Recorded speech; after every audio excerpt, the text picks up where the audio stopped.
ఓం నమ శివాయ. ఈరోజు శివయ్య సందేశం ఏంటి అంటే, భక్త, ఎందుకు ఏంటి అని ప్రశ్నించకుండా ఈ క్షణమే నీ శివయ్య చెప్పేది ఒక్కసారి మనసు పెట్టి జాగ్రత్తగా విను చాలు. రేపు పొద్దున కల్లా నీకు కావలసింది నీ చేతిలో పెడతాను. అలా చేసే బాధ్యత నీ శివయ్యది అని మర్చిపోవద్దు. నేను అనుక్షణం కూడా నిన్ను గమనిస్తూనే ఉన్నాను. నీ జీవితాన్ని సంరక్షిస్తూనే ఉన్నాను. నీ జీవితాన్ని మార్చడానికి, జీవితంలో ఉన్న కష్టాలు, సమస్యలన్నిటినీ కూడా తొలగించడానికి సాయశక్తులా కూడా ఈ శివయ్య నీకు ప్రయత్నిస్తూనే ఉన్నాను.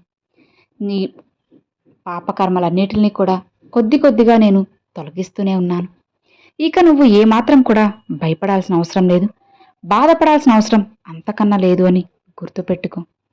ఇలా చూడు భక్త, నేను ఒక్కసారి నీకు మాటిచ్చానంటే దానికి ఇక తిరిగి ఉండదు అని మర్చిపోవద్దు, సరేనా? ఈ శివయ్య నీకు తోడుగా ఉన్నంత వరకు ఎలాంటి దిగులు, భయము, బాధ ఏవీ కూడా నీకు అవసరం లేదు. నిశ్చింతగా ప్రశాంతంగా ఉండు. ఈ శివయ్య నేను నిన్ను రక్షిస్తాను. నేను శ్మశానానికి మాత్రమే కాపలా ఉంటాననుకుంటే అది నీ భ్రమ. నేను ఈ సృష్టికే కాపలాగా ఉంటున్నాను. అది నీకు తెలియడం లేదు. ఒకవేళ తెలిసినా ఒక మాయ నిన్ను కప్పేసి, ఒక పొరలాగా నిన్ను కప్పేసి నువ్వు గుర్తించలేక చేస్తుంది. అందుకే కాస్త మనసు పెట్టి ఈ శివయ్య చెప్పేది విను. నీకైన పనులన్నీ కూడా పూర్తిగా చేయడానికి, నీ జీవితాన్ని మంచిగా మారాలని నేను నిర్ణయం చేసుకున్నాను. ఎన్ని సమస్యలు, ఎన్ని కష్టాలు ఎదురైనా సరే ఈ శివయ్య ఎప్పుడూ కూడా నీకు తోడుగా ఉంటాను. నీ చెయ్యిని అస్సలు విడవను, అసలు వదిలిపెట్టను కూడా. ఆ విషయం నీకు చెప్పడానికే ఈరోజు నేను నీ ముందుకు వచ్చాను. మరి ఆఖరి వరకు ఈ శివయ్య చెప్పేది వింటావు కదా? విన్నాక ధన్యవాదములు కూడా చెప్పుకుంటావు.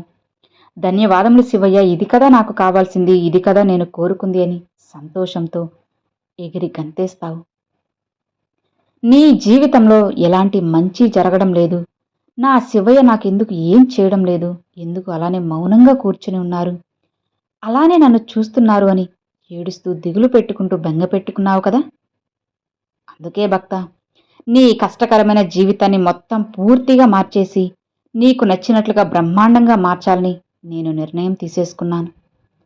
నీ ఆశలన్నీ ఒక్కొక్కటిగా నెరవేర్చేందుకు, నీకు కావాల్సింది అందించేందుకు ఈ శివయ్య ఎప్పుడూ నీకు సిద్ధంగా ఉంటారని అస్సలు మర్చిపోవద్దు.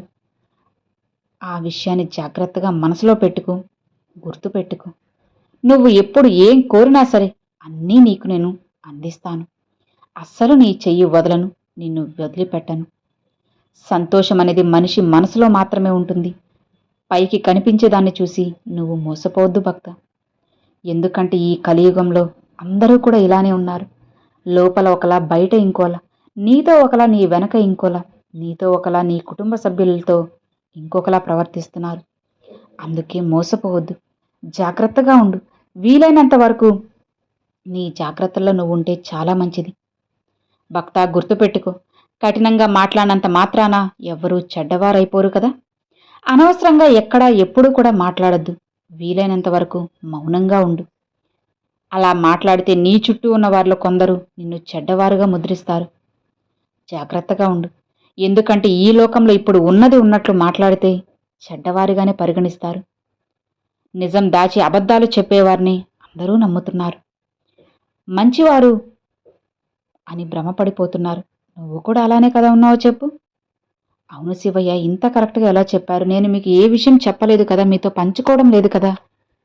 అయినా మీరు నా మనసులో మాటల్ని ఎలా కనుక్కున్నారు, నా జీవితాన్ని ఎంతలా మీరు చదువుతున్నారు, చూస్తున్నారు అని అంటున్నావు కదా. భక్తా చూడు, ఇవన్నీ ఇప్పుడు నీకే ఎందుకు చెప్తున్నానో తెలుసా? నువ్వు నా ప్రియమైన భక్తుడివి కాబట్టి. ఎప్పుడు ఏం జరిగినా, లోకంలో ఎలా ఉన్నా, నీ జీవితంలో ఎన్ని కష్టాలున్నా సరే ఇవి నాకు నా శివయ్య జరిపిస్తారు, నా నుండి కష్టాన్ని దూరం చేస్తారు, శాశ్వతంగా మాయం చేస్తారు అని నమ్ముతావు. అందుకే నువ్వు నా ప్రియమైన భక్తుడివి. అలాంటి నువ్వు అసలు ఇప్పుడు ఈ లోకం ఎలా ఉంటుంది, లోకంలో ఉన్న మనుషులు ఎలా ఉంటున్నారు, వాళ్ళ తీరు ఏంటి, వాళ్ళ అలవాట్లు ఏంటి, వాళ్ళు ఎలా ప్రవర్తిస్తున్నారు, అసలు ఈ లోకంలో ఏం జరుగుతుంది అన్న విషయాలు తెలుసుకోవాలి కదా. అవునా, నువ్వు కాదా? ఆ బాధ్యత నీకుంది కదా. నీకు సాయం చేయడానికి నీ ముందుకు వచ్చేశాను.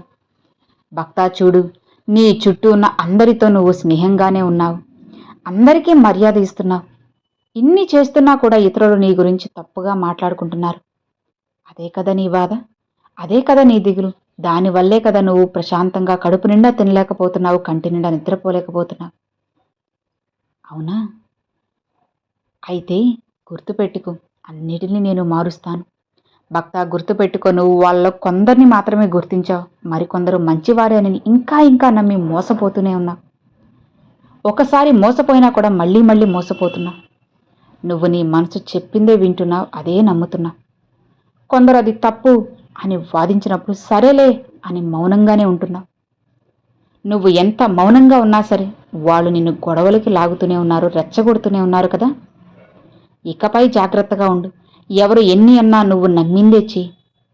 మోసపోవద్దు. అప్పుడే నీ జీవితం అత్యంత గొప్పగా ఉంటుంది. అలాని తప్పుడు దారిలో నడవమని నేను సలహా ఇవ్వడం లేదు. న్యాయంగా ఉండు, న్యాయమైన దారిలోనే నడు.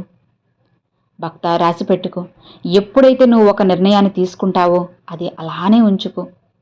దాన్ని ఎవ్వరూ ఏమీ చేయలేరు, తాకలేరు. ఎవరి కోసం నువ్వు మారాల్సిన అవసరం లేదు కదా. ఎవరిని నువ్వు మార్చాల్సిన పని నీకు లేదు. నువ్వు నీలానే ఉండు, అందరితో ప్రేమగా ఉండు.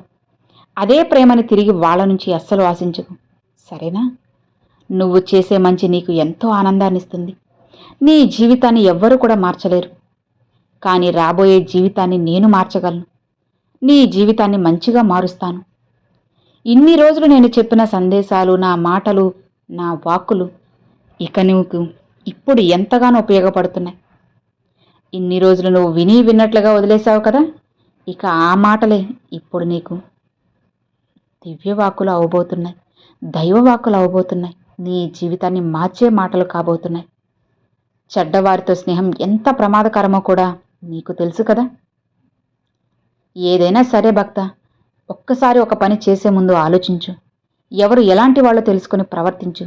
ఎవరు ఎలాంటి వారో తెలుసుకున్నాక ఆ రహస్యాన్ని ముందు నీలోనే దాచుకో. అప్పుడే కదా నువ్వు ఏం చేయాలో నీకు తెలుస్తుంది. చెడుని దూరం పెట్టి మంచిని ఎప్పుడైతే చేర్చుకుంటావో అప్పుడే నీ జీవితం గొప్పగా మారుతుంది. ఎవరైతే వాళ్ళ నాలుకని అదుపులో పెట్టుకుంటారో వాళ్ళకి అన్నీ శుభాలే, అన్నీ కూడా విజయాలే, ఎక్కడా కూడా ఆటంకం ఉండదు. ఈ శివయ్య ఏం చెప్తున్నారనేది నీకు అర్థమవుతుంది కదా. ఇక నుంచైనా సరే నువ్వు ఎలాంటి తప్పుడు నిర్ణయాలు తీసుకోకుండా నిశ్చింతగా మంచి దారిలో వెళ్ళు, మంచి నిర్ణయం తీసుకో. నీ మనసుని, నీ నాలుకని కట్టుబాటులో ఉంచుకో. అప్పుడే అన్నీ మంచిగా జరుగుతాయి, మంచిగా మారుతాయి. నీకు మంచి చేసే బాధ్యత నేను తీసుకుంటున్నాను కదా. ఇక నిశ్చింతగా ధైర్యంగా ఉండు.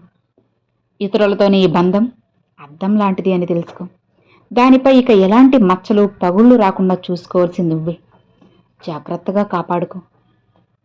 అలానే కొన్నిసార్లు కొన్ని విషయాల్లో కొంతమంది దగ్గర మౌనాన్ని వహించు. అదే నీకు మర్యాదను తెచ్చిపెడుతుంది. ఎప్పుడు ఎక్కడ ఎలా ఉండాలో తెలుసుకో.